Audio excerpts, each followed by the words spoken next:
to Phuket News TV. I'm here with Kerry Leach from the Sub-Aqua Dive Centre down here at CB's Diving. Now, how you doing, Kerry? I'm good, thank you very much. Now, a bit of personal questions first. Sure. How long have you been on the island for? 10 years altogether. 10 years. Yeah. That is a long time. It's quite a while. Yeah. Long enough to know the diving quite well and know a few people on the island now. Yeah, exactly. Yeah. Now, have you seen a lot of changes in the diving world over here since you've been here? Yeah, I mean, around the time of the tsunami, it was really booming. When I first turned up 2003, 2004, all the way through to maybe 2007, it's really good. But in more recent years, I think some of the operators have closed down, or, it's Really? it has got a little bit smaller, or there's a lot more dive centres, and it's kind of diluted the customers out as well, diluted the business out as well. But yeah, it's okay. It's still good. Yeah. Sub-Aqua Dive Centre, Yeah. they're also involved in the event which is Go Eco Phuket. That's right, yeah. Cleanup, which is happening on the 13th of August for 4 days. That's right. So tell us more about this event. Okay, what's happening is the main event will be on the 13th of August. This is the one where we want volunteers and participants from the public to come and join us. Go Eco Phuket itself is formed of a lot of the dive businesses around Phuket. We all got together about a year ago now, and we said, okay, we need to do something about Phuket's reefs. There's problems with anchors being dropped, Right. some of the moorings not placed correctly. Right. And we just want to make sure we're protecting our business, actually. Right. So we all got together, and we, of course, had the 30th of September 2012 cleanup, which was a brilliant success. We couldn't have hoped for that to go better. Right. So this year, the government actually contacted us and invited us to come on board. They want to make 4 days out of it. They're doing a bike ride on the 4th of August, a cycle ride from Sapan Hin to to Sorakal Stadium in Phuket. So they're town. making us work for the reefs as well. But they've got some local schools coming to the stadium there, and they're highlighting recycling. They're making the Queen's Cipher. They're making it large on a football pitch, so that there'll be a helicopter flyover taking photos of it, and that will be made out of recycled materials. Wow. Just to raise awareness to the kids Yeah. that, look at this plastic, this is not good, and there's a lot of it, and a lot of it in the ocean. So they're doing that, and then also the 13th is our thing as well. And then on the 14th, they're doing an after-event party. The extra day, I'm not sure where that came from, but apparently it's 4 days. Maybe it's the press conference. There's a press conference this Friday. So who is Go Eco Phuket? And really the dive businesses. So there's myself, Sub-Aqua Dive Centre. There's CB's Diving, where we are now. Simil and Queen Dive Centre in Patong, that's run by, some people might actually know T, who was also one of the organisers last year, and he deals a lot with the Thai side of things for us, which is great.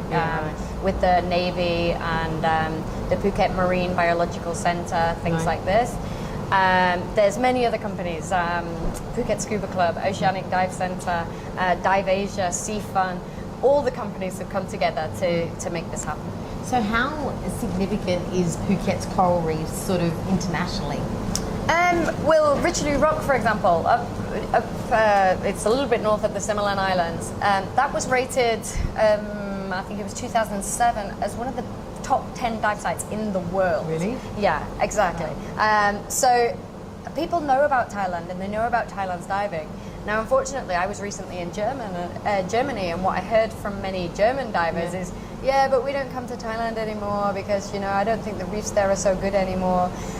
They are at the moment, but we need to protect them. And while the press coverage and stuff is good of an event like this, longer term, we don't want to be picking up the rubbish out of the sea. Exactly. What we're trying to do here is raise awareness with events like this, and then we take that awareness to the government with evidence of this is what we're seeing underwater, and take it from there. So how do you go about cleaning the reef? Okay, we have all the dive centres organising each of their boats. Those dive centres with boats are putting their boat out on this day for the cleanup. The Marine Police have asked that no other boat is out there at Ratchayai, Ratchanoi or Coral Island for their own business on this day, they're all going out to clean up. It's purely voluntary. Right. Okay. So what we're doing is there'll be a presentation a week before the event, which will be to the boat managers, and I'm probably giving this presentation just to brief them on you can't just rip things up from the ocean. Okay. Right. Some rubbish is part of the reef now, and that's safe to leave there. Really? Yeah, sure. How do you go about cleaning it? Because sometimes if there's just a piece of fishing net or something and it's been there a long time, coral actually grows on it. Wow. And then it becomes part of the habitat. This is in Indonesia, for example. So hopefully no like cans or No, that's part of the sure. environment now. But even with the cans, we'll ask people to just gently kind of shake them and things like that. Because if there's a crab inside that can, you're like stealing it out of its habitat. Right. So there are It's certain rules. Yeah, exactly. There are kind of rules to make sure it's going the right direction. Yeah, right. But we brief everybody on that, and then we form buddy teams. You never dive alone, so everyone buddies up in a buddy team, and one person play on the song. You'll never dive alone. Well, maybe. We should make that our theme I tune. know. Yeah, that'd be awesome. Hey, not Liverpool. But no, what we're going to do is, get everybody to buddy up.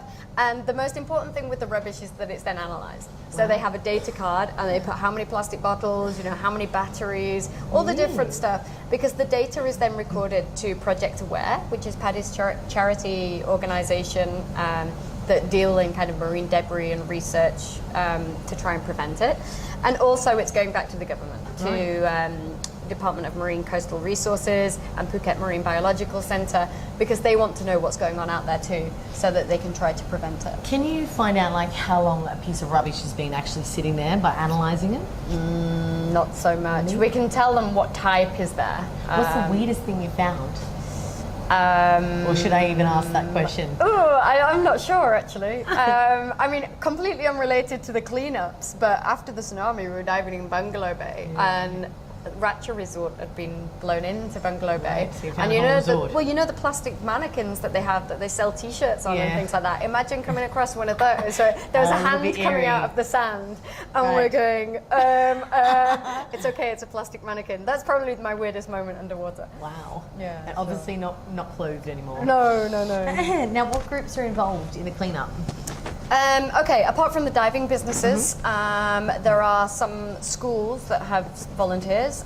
There are 50 people confirmed yesterday from the Department of Marine and Coastal Resources. I didn't even know there were 50 people in that department. There is the, let me get this right, it's the Thai Royal Navy, but I think it's the 3rd Command, which are based here in Cape Panoir in Phuket. So they're on board as well. Biological Centre, I think we said. And yeah, then really anybody else who wants to get involved. How many, do you get any help from the Thai government? We do.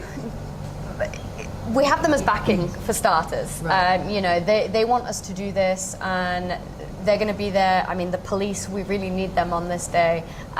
We also need the people who collect the rubbish, like refuse collection and things like that. One of our meetings was at Phuket Incinerator, to get those guys involved, because we're going to bring all this rubbish back. Yeah, right. We don't want people at the pier just kind of Yeah. pushing it back in the sea. Job done. Yeah, right. So yeah, we're making sure that they're involved. The only thing that was a little bit disappointing this year is that they knew about us. They knew what we'd done last year. We approached them in January to say, would you like us to do it again? And they said, yeah, okay. But then a month ago we had a meeting, and the Phuket Vice Governor, he put to the other governors around Phuket of the municipalities, Katakaran, Talang, Katu, Cheung Talay, everybody was there, and he said, do you have a budget for this event? How much are you going to give Go Eco Phuket? And they said, no, we agree with it, it's great, we'll budget for it in 2014, but no, there's no budget now. This year. Which has made my job a little bit difficult, because what myself and 2 other Go Eco Phuket members now are trying to do is gather some sponsorship for the boats. Yeah, right. And how can people do that? If they can email to goecophuket@gmail.com, that's me on the Phuket. I can't say it. You're the killer. goecophuket@gmail.com. Okay.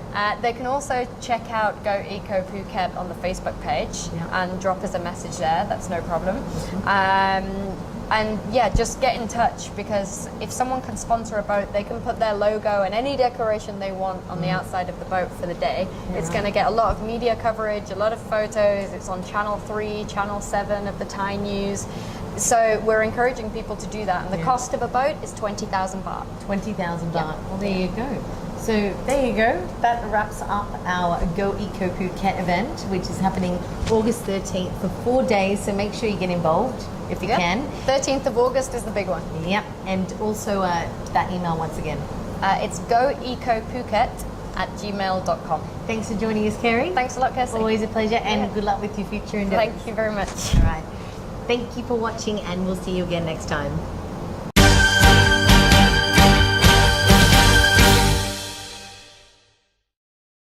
Join Laguna Phuket Summer Family Festival right through until the end of August. It's a treasure trove of fun and games for kids, together with a host of entertainment options for parents.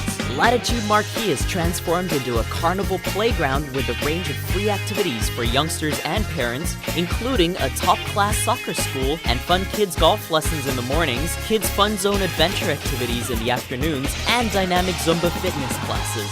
Free pony rides, a baby elephant, bouncy castle, and trampolines in the evenings. And while the kids are playing and having fun, parents can relax, enjoy the barbecue, and happy hours at the bar. There's a full program of activities at lagunaphuket.com/events.